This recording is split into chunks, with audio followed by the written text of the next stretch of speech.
Hello everyone. इस video lecture में हम लॉग बेस्ड प्रोटोकॉल के बारे में पढ़ेंगे।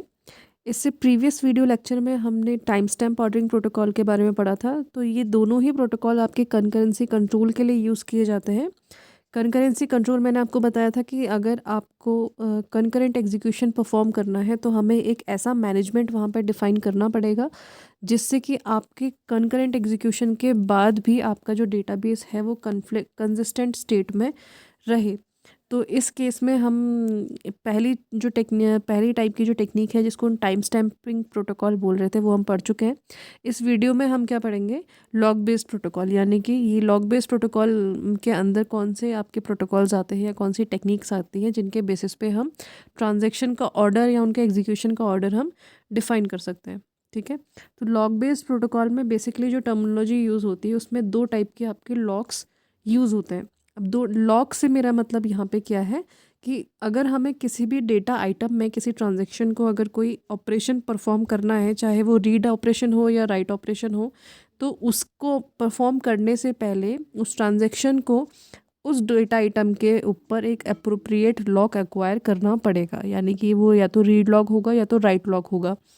ठीक है, तो जो भी ऑपरेशन उसको परफॉर्म करना है उसके अकॉर्डिंग ही वो रीड और राइट लॉक को एक्वायर वहाँ पे करेगा। अब यहाँ पे रीड और राइट ऑपरेशन को परफॉर्म करने के लिए आपको दो टाइप के यहाँ पे लॉक्स प्रोवाइड होते हैं जिसको हम शेयर्ड लॉक और एक्सक्लूसिव लॉक बोलते हैं।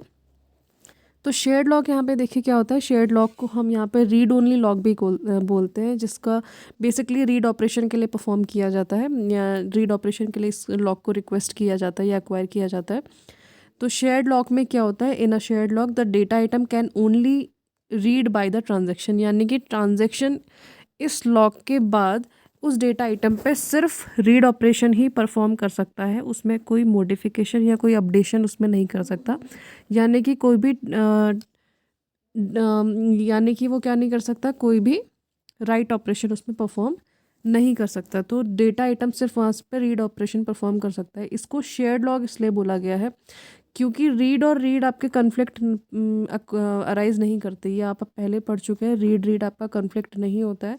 यानी कि अगर सेम डेटा आइटम पे कोई अलग अलग ट्रांजैक्शंस जो है वो दोनों रीड ऑपरेशन परफॉर्म कर रहे हैं तो वहाँ पे कोई कन्फ्लिक्ट नहीं आएगा, क्योंकि वो दोनों उस वैल्यू में कोई भी चेंजेस नहीं कर रहे हैं। ठीक है, वो सिर्फ उसकी वैल्यू को रीड कर रहे हैं, इसीलिए इसको शेयर्ड लॉग बोला गया है। यानी कि अगर कोई आपका ट्रांजैक्शन है उसने किसी डेटा आइटम पर शेयर्ड लॉग एक्वायर किया हुआ है, तो दूसरा ट्रांजैक्शन भी सेम डेटा आइटम पे शेयर्ड लॉग यूज़ कर सकता है क्योंकि वो उसमें रीड ऑपरेशन ही परफॉर्म करेगा।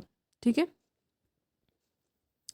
वैसे ही आपका एक्सक्लूसिव लॉक है। एक्सक्लूसिव लॉक मतलब आपका यहाँ पे बेसिकली राइट ऑपरेशन के लिए यहाँ पे यूज़ किया जा रहा है। तो राइट ऑपरेशन जहाँ पे आ जाता है वहाँ पे आपका कन्फ्लिक्ट आपका आ सकता है, यानी कि अगर कोई ट्रांजैक्शन किसी डेटा आइटम पे राइट ऑपरेशन परफॉर्म कर रहा है और दूसरा ट्रांजैक्शन उसमें सेम डेटा आइटम पे अगर रीड ऑपरेशन परफॉर्म करना चाहे या फिर राइट ऑपरेशन परफॉर्म करना चाहे, तो दोनों ही केसेस पे यहाँ पे कन्फ्लिक्ट अकर हो सकते हैं।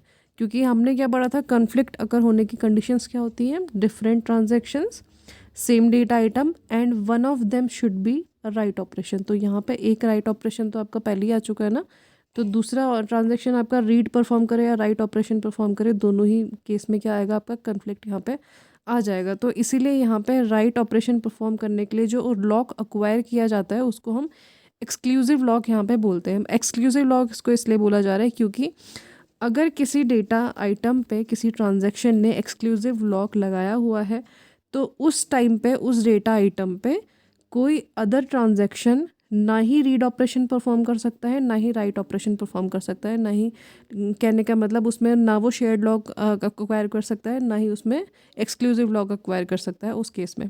ठीक है, कोई दूसरा ट्रांजैक्शन। तो इसलिए यहाँ पे इसको एक्सक्लूसिव लॉक बोला जा रहा है।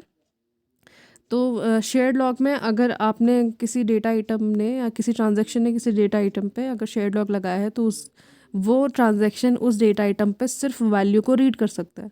लेकिन एक्सक्लूसिव लॉक अगर किसी ट्रांजैक्शन ने किसी डेटा आइटम पे लगाया है तो वो उस डेटा आइटम की वैल्यू को रीड करने के साथ साथ राइट दोनों कर सकता है। ठीक है, अब इसमें दो आपके प्रोटोकॉल्स आपको यहाँ पे बताए गए हैं। एक होता है आपका पहला टू फेज़ लॉकिंग प्रोटोकॉल, जिसको 2PL भी बोला जाता है शॉर्ट में। तो टू फेज़ लॉकिंग प्रोटोकॉल में देखो क्या होता है, टू फेज़ लॉकिंग प्रोटोकॉल में हमारे पास 2 मेन फ़ेज़ होते हैं यहाँ पे, 2 फ़ेजेज़ में हम यहाँ पे काम करेंगे। तो 2 फ़ेजेज़ में से इन फ़ेजेज़ को या पूरे एग्जीक्यूशन को इसमें 3 पार्ट्स में डिवाइड किया गया है।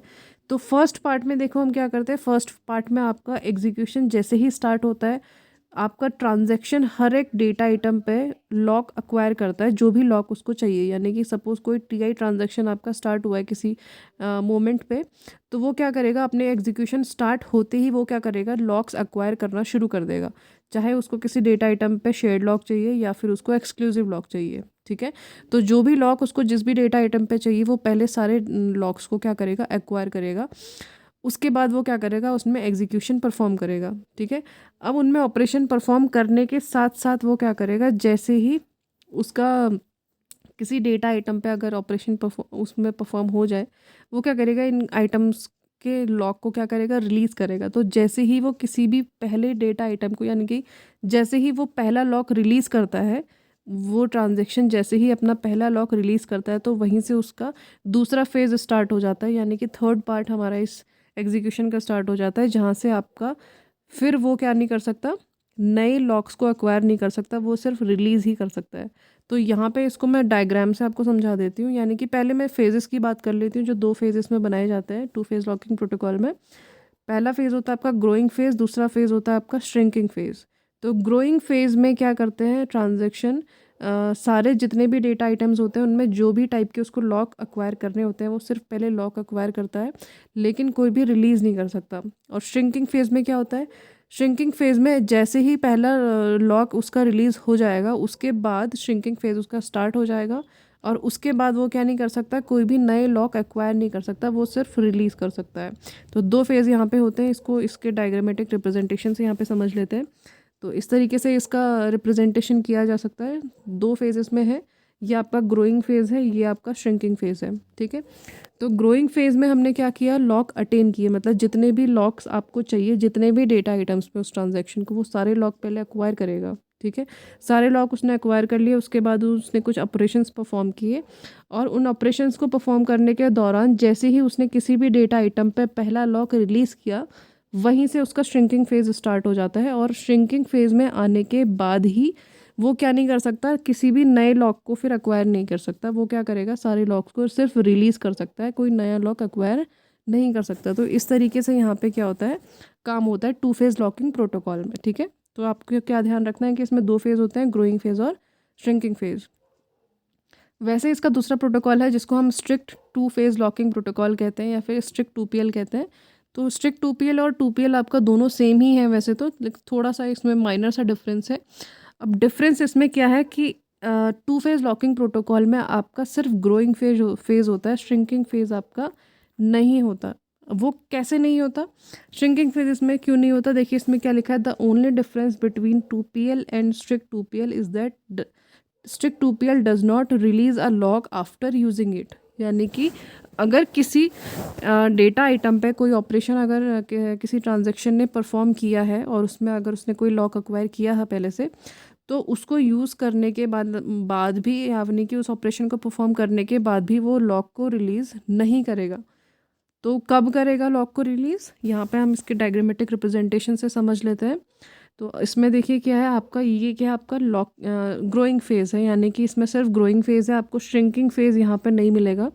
तो श्रिंकिंग फेज़ आपका क्यों नहीं मिलेगा, या फिर हम लॉक रिलीज़ किस टाइम पे कर रहे हैं अगर श्रिंकिंग फेज़ नहीं है, तो हम यहाँ पे क्या कर रहे हैं, ग्रोइंग फेज़ में पहले सारे लॉक्स को अटेन कर ले रहे हैं, जैसा कि आपका 2PL में होता था। यानी कि ग्रोइंग फेज़ में आप सिर्फ क्या करोगे, लॉक को एक्वायर करोगे, उसके बाद आप क्या करोगे, उनमें ऑपरेशंस परफॉर्म करोगे, ठीक है।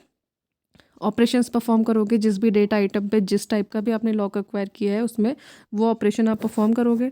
अब 2PL में क्या हो रहा था कि जैसे ही आप किसी डेटा आइटम में, अगर आपने सपोज़ ऑपरेशन परफॉर्म करने के साथ साथ ही किसी डेटा आइटम में और लॉक को रिलीज़ कर दिया, तो वहीं से आपका श्रिंकिंग फेज़ स्टार्ट हो जा रहा था, ठीक है।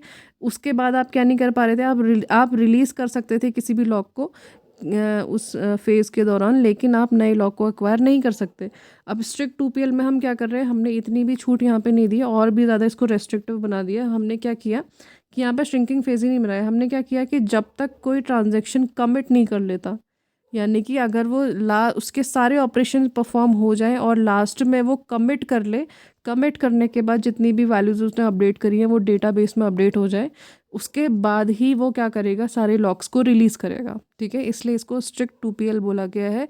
यानी कि इसमें फेज़ तो है, यानी कि लॉकिंग तो इसमें हो रही है, लेकिन इसमें और भी ज़्यादा रेस्ट्रिक्टिव यहाँ पे इसको बना दिया गया है। रेस्ट्रिक्टिव मतलब क्यों, श्रिंकिंग फेज़, इसमें सारा का सारा श्रिंकिंग फेज़ कहाँ गया आपका, सीधे कमिट के टाइम पे। यानी कि जब कमिट करोगे तभी आप क्या करोगे, सारे लॉक्स को रिलीज़ करोगे, उससे पहले आप कोई भी लॉक रिलीज़ नहीं करोगे।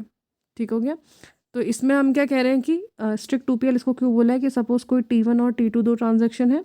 ठीक है, T1 और T2 दो ट्रांजेक्शन है, तो T1 ने सपोज़ कुछ डेटा आइटम्स पे पहले लॉक एक्वायर कर लिए, तो जब तक T1 पूरा परफॉर्म करके कमिट नहीं कर जाता तब तक T2 इन डेटा आइटम्स पे लॉक एक्वायर नहीं कर सकता।